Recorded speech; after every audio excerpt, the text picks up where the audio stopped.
अगर आप यूके का वीज़ा रिफ्यूज़ल के बाद नहीं लेना चाहते हैं तो इस वीडियो को मत देखिएगा।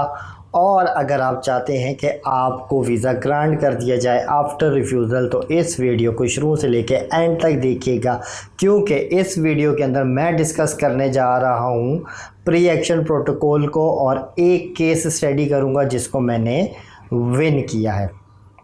तो चलते हैं अपने टॉपिक की तरफ। प्री एक्शन प्रोटोकॉल पे मैं ऑलरेडी एक वीडियो बना चुका हूँ और उस पर आप लोगों का रिस्पांस काफ़ी अच्छा रहा है। उसमें मैंने डिटेल में बताया कि प्री एक्शन प्रोटोकॉल क्या होता है। यहाँ पे बेसिक चीज़ आपको बता देता हूँ ताकि टाइम ज़ाया ना हो। प्री एक्शन प्रोटोकॉल बेसिकली आप क्या करते हैं, यूके गवर्नमेंट को बताते हैं कि आपके साथ ये ज़्यादती हुई है, ये जो डिसीजन है इसको रिवोक किया जाए, अदरवाइज़ मैं कोर्ट में जा रहा हूँ। फिर आपके केस को गो थ्रू किया जाता है, देखा जाता है और फिर क्या होता है कि उसके ऊपर प्रॉपर डिसीजन दिया जाता है। तो मैं अब आपको लेके चलता हूँ स्क्रीन के ऊपर दिखाता हूँ ताकि आपको पढ़ने में भी आसानी हो, देखने में भी आसानी हो। फिर मैं आपको एतराज़ बताता हूँ कि इन्होंने क्या क्या एतराज़ उठाए। तो सबसे पहले स्क्रीन के ऊपर अगर देखें तो इन्होंने जो रिफ्यूज़ल दिया है वो 1 मई को रिफ्यूज़ल दिया है पहले पेज के ऊपर। अब अगर मैं इसको स्क्रॉल करके नीचे ये सेकंड पेज पे आता हूँ तो यहाँ पे उन्होंने मुझे बताया हुआ है कि हम आपकी वीज़ा एप्लीकेशन को रिफ्यूज़ करते हैं क्योंकि आप रिक्वायरमेंट्स को पूरा नहीं करते। तो यहाँ पे रिफ्यूज़ल के अंदर वो कुछ डिक्लेरेशंस दे रहे होते हैं और साथ ही साथ बता रहे होते हैं कि हम सेटिस्फाई क्यों नहीं हैं। तो अगर पहला पैराग्राफ देखें या दूसरा या तीसरा पैराग्राफ देखें तो उसके अंदर उन्होंने डिक्लेरेशन दी हुई है कि आप 10 दिन के लिए ट्रैवल करने जा रहे हैं, आप सेल्फ एम्प्लॉयड हैं, आपकी ये इनकम है और आप इतना एक्सपेंड करते हैं। थोड़ा सा मैं इसको नीचे स्क्रॉल करता हूँ तो यहाँ पे देखें इन्होंने कहा है कि आपने अपनी बिज़नेस की बैंक स्टेटमेंट हमें प्रोवाइड की है जो डे बाय डे की आपकी ट्रांजैक्शंस डिक्लेयर कर रही है। और सिंपल अल्फाज में उन्होंने कहा है कि आपकी जो बिज़नेस की इनकम है वो आपकी पर्सनल फाइनेंशियल्स को डिक्लेयर नहीं करती है। इवन कि अगर आप सोल प्रोप्राइटर हों या आप शेयर होल्डर हों कोई मैटर नहीं करती। मैं बिल्कुल सिंपल अल्फाज में आपको समझा रहा हूँ। उसके बाद देखिए हमने पर्सनल स्टेटमेंट भी दी है। चलें बिज़नेस को 1 मिनट की मान लेते हैं कि पर्सनल और फाइनेंशियल्स को डिक्लेयर नहीं करती। जब हमने पर्सनल बैंक स्टेटमेंट दी जिनको वो एक्सेप्ट कर रहे हैं कि आपने पर्सनल स्टेटमेंट भी प्रोवाइड की है और उसमें डेट भी मेंशन है और उसमें उन्होंने बताया कि इसमें आपके 11 पेजेस थे बैंक स्टेटमेंट के और आपने हमें 10 पेजेस प्रोवाइड किए हैं। तो क्लाइंट से मेरी जब डिस्कशन हुई है तो उन्होंने बताया कि मैंने अपनी आंखों के सामने बैठ के सारे पेजेस को स्कैन करवाया है। तो वीज़ा ऑफिसर से यहाँ पे मिस्टेक हुई है, शायद उससे एक पेज इग्नोर हो गया है। XYZ जो हुआ है मैं उस पर एतराज़ नहीं उठा रहा। बहरहाल वीज़ा ऑफिसर ने ये ऑब्जेक्शन उठाई कि आपने क्या किया है कि हमें 10 पेज प्रोवाइड किए हैं 11 के बजाय, लिहाजा मैं सेटिस्फाई नहीं हूँ कि आपने अपने आप को सही से रिप्रेजेंट किया है। अब उसके बाद थोड़ा सा और स्क्रॉल करके नीचे आता हूँ मैं तो यहाँ पे देखें उन्होंने कहा कि मैंने नोट किया है कि आपके अकाउंट के अंदर जो एक्सीड अमाउंट है वो 60,000 से ज़्यादा है जो आप अपने पर मंथ से, मतलब कहने का ये है कि वो ये कह रहे हैं कि आप 60,000 रुपये मंथली खर्च करते हैं, जबकि आपकी बैंक स्टेटमेंट ये चीज़ वजाहत नहीं कर रही है। पहली चीज़ हो गई। अब आगे दोबारा स्क्रीन के ऊपर आते हैं। देखिए उन्होंने कहा जैसे कि मार्च के पहले महीने में 3,50,000 रुपये आपके अकाउंट के अंदर से डेबिट हुआ है, मतलब आपके अकाउंट के अंदर से विड्रॉ हुआ है। और ऑल टुगेदर अगर देखें तो उसने यहाँ पे बताया हुआ है कि आपने जितनी भी चीज़ें मैंने सारी नोट की हैं उसके मुताबिक आप जो इनकम कह रहे हैं कि आप महीने की खर्च करते हैं वो एक्चुअल नहीं है। तो बेसिकली ये एतराज़ था। थोड़ा सा फिर स्क्रीन की तरफ जाता हूँ, आपको स्क्रॉल करके दिखाता हूँ और ये देखिए मैं यहाँ पे स्क्रॉल करके थोड़ा सा नीचे आया हूँ तो यहाँ पे उसने कहा है कि ये मैंडेटरी है कि आप जो भी डॉक्यूमेंट प्रोवाइड करते हैं उसके अंदर आपके अकाउंट्स में जो भी चीज़ें उसकी डिक्लेरेशन होनी चाहिए और जो आप एप्लीकेशन दे रहे हैं जो आपने एप्लीकेशन के अंदर लिखा है उसके साथ मैच होनी चाहिए रेलेवेंट इन्फॉर्मेशन के अंदर। उसने कहा है कि वो आपकी एम्प्लॉयमेंट क्लेम हो या आपकी जो इनकम है, जिस तरीके से आप अपने आप को सपोर्ट करते हैं अपनी कंट्री के अंदर, वो सारी की सारी डिक्लेयर होनी चाहिए। और मैंने जो इस सारे को रिव्यू किया है कि ये सारी की सारी इनकंसिस्टेंट थी जो डिक्लेरेशन आपने दी है।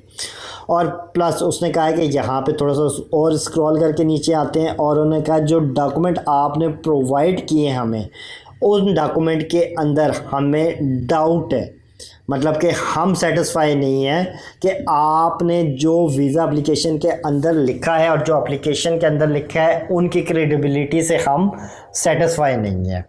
और अगर ये आप स्क्रीन के ऊपर देखें तो यहाँ पे आपको नज़र आ रहा होगा कि आपने अपनी ट्रैवल हिस्ट्री को भी मेंशन किया वीज़ा एप्लीकेशन के अंदर। और हर कंट्री के जो इमिग्रेशंस रूल्स होते हैं वीज़ा इशू करने के, वो डिफरेंट होते हैं दूसरी कंट्रीज़ के मुताबिक। और यहाँ पे इसने बताया कि जो आपकी ट्रैवल हिस्ट्री है सिर्फ यही फैक्टर नहीं होता आपकी वीज़ा एप्लीकेशन को अप्रूव करने के लिए, लिहाजा मैं सेटिस्फाई नहीं हूँ। थोड़ा सा और स्क्रॉल करके मैं नीचे आता हूँ और यहाँ पे देखिए उसने कहा है कि आप पूरी की पूरी फैमिली के साथ अपनी ट्रैवल कर रहे हैं और जो डॉक्यूमेंट आपने प्रोवाइड किए हैं उसके मुताबिक वो ये जस्टिफाई नहीं कर रहे कि वो कहाँ पे रहते हैं या आपकी जो इमीडिएट फैमिली है कोई यहाँ पे पाकिस्तान के अंदर रहती है। ठीक है, तो ये ऑल टुगेदर इसने सारे के सारे ऑब्जेक्शंस लगाए हैं। और अगर इसको थोड़ा सा आप और नीचे जाएं तो सिंपल अल्फाज में उसने 2 अल्फाज लिखे हैं कि आपके फाइनेंशियल्स, आपकी फैमिली और आपके सोशल और इकोनॉमिक बैकग्राउंड प्लस आपके पर्सनल, बिजनेस, इकोनॉमिक और जो आपकी कंट्री ऑफ रेजिडेंस है और जो आपकी ट्रैवल हिस्ट्री है, उन सारों को नज़र में रखते हुए मैंने आपका वीज़ा रिफ्यूज़ किया है। और उसके बाद अगेन नीचे सारी की सारी वही उसने डिटेल लिखी है कि मैं सेटिस्फाई नहीं हूँ कि आपने अपने आप को ठीक से प्रेजेंट किया है, और मतलब जितनी भी चीज़ें उन्होंने एतराज़ लगा के भेज दी हैं। आप देखें ये था सबसे पहला हिस्सा इसका कि उन्होंने क्या क्या एतराज़ उठाए हैं और हम उसको किस तरीके से अब आगे जाके देखेंगे कि हमने जस्टिफिकेशन करनी है। तो इतना बड़ा रिफ्यूज़ल लेटर और इतने सारे पॉइंट्स जब हमारे सामने आते हैं तो हमने एक एक पॉइंट को जस्टिफाई करना होता है। अब मैं आपको दोबारा टॉप पे लेके जाता हूँ सिर्फ दिखाने के लिए एक चीज़। मैं टॉप पे आया हूँ और यहाँ पे स्क्रॉल करके तो देखें यहाँ पे लिखा हुआ है there is no right of appeal और एडमिनिस्ट्रेटिव रिव्यू। जैसा कि मैं पहले बता चुका हूँ इसमें अपील नहीं होती, इसमें प्री एक्शन प्रोटोकॉल होता है जिसकी बेस के ऊपर हम क्या करते हैं, जजमेंट करते हैं। ठीक हो गया। तो अब हम चलते हैं कि इसका रिफ्यूज़ल के बाद आप लोगों ने क्या करना होता है, प्री एक्शन प्रोटोकॉल करना होता है। प्री एक्शन प्रोटोकॉल में इन सारी की सारी चीज़ों की जस्टिफिकेशन देते हैं। तो प्री एक्शन प्रोटोकॉल बेसिकली आप एक लेटर होता है वो लेटर एक बनाते हैं जिसमें सारी की सारी जस्टिफिकेशन देते हैं, जिसमें आप पहले बताते हैं कि ये आपके एतराज़ उठाए गए हैं। तो नॉर्मली मेरा जो पैटर्न होता है, जिस तरीके से मैं इस एप्लीकेशंस को लिखता हूँ, तो सबसे पहले मैं टॉप के ऊपर एतराज़ लिखता हूँ कि वीज़ा ऑफिसर ने ये और ये इस बेस के ऊपर मेरा वीज़ा एप्लीकेशन को रिफ्यूज़ किया है। सेकंड नंबर के ऊपर मैं ये मेंशन करता हूँ कि वीज़ा ऑफिसर ने इतने पॉइंट रेज़ किए हैं मेरी वीज़ा एप्लीकेशन को रिफ्यूज़ करने के लिए। उसके बाद मैं वीज़ा ऑफिसर के बारे में बताता हूँ कि वीज़ा ऑफिसर जो है वो टोटली अनसक्सेसफुल हुआ है, नाकामयाब हो गया है मेरी डॉक्यूमेंट को असेस करने में। लिहाजा मैं अपने आप को दोबारा से आपके सामने प्रेजेंट करता हूं ताकि आप इनको देखें और आप भी कंक्लूजन निकालें कि वीज़ा ऑफिसर ने मुझे सही डिसीजन दिया है या नहीं दिया। तो अब इस केस की बात करते हैं। तो सबसे पहले मैंने उनको जो जस्टिफिकेशन दी है उस पर मैंने इनको बताया है कि मैं पार्टनर हूँ इस कंपनी का, मेरी ये इनकम है, वही चीज़ें लिखी हैं जो वीज़ा ऑफिसर ने ऑलरेडी अपने केस के अंदर डिफ़ाइन किया हुआ था मुझे कि आपकी इतनी इनकम है और आप ये शेयर होल्डर है। दूसरे नंबर पे मैंने इनको बताया कि मैं FPR का मेरा NTN है, उसकी वेरिफिकेशन है मेरे पास, उसकी वेरिफिकेशन मैंने ऑनलाइन निकाली और सारी की सारी इसके साथ में लगा दी। तीसरे नंबर के ऊपर मैंने उनको लिखा कि वीज़ा ऑफिसर ने जो है डॉक्यूमेंट्री एविडेंस जो मैंने प्रोवाइड किए थे उन सारों को नज़रअंदाज कर दिया है। तो सबसे पहले जो मैंने टॉप के ऊपर जस्टिफिकेशन दी जो कि मुझे नज़र आ रही थी कि वो वीज़ा ऑफिसर की मिस्टेक है, तो सबसे पहले मैंने उसको पॉइंट आउट किया।